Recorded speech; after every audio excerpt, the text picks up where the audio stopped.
In merito ai recenti fatti di cronaca che riguardano il prelievo e la vendita abusiva di acqua, l'azienda idrica Comuni Agrigentini AICA ritiene doveroso fornire chiarimenti ufficiali sulle modalità corrette di approvvigionamento tramite le autobotti.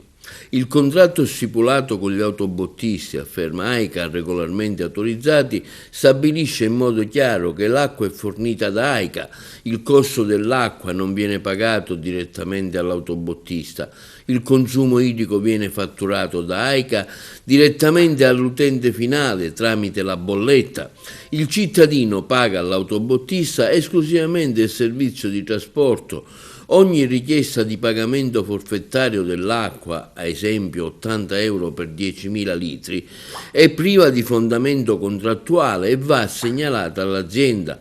L'autobottista è tenuto alla rendicontazione obbligatoria all'AICA. Ogni riferimento deve essere tracciato e comunicato al gestore. In assenza di rendicontazione o casi di prelievi irregolari, il contratto viene risolto di diritto e l'operatore escluso dagli elenchi dell'AICA. Il sistema tutela i cittadini e gli operatori onesti, garantendo acqua controllata, tracciabilità dei volumi, correttezza tariffaria e in particolar modo sicurezza sanitaria.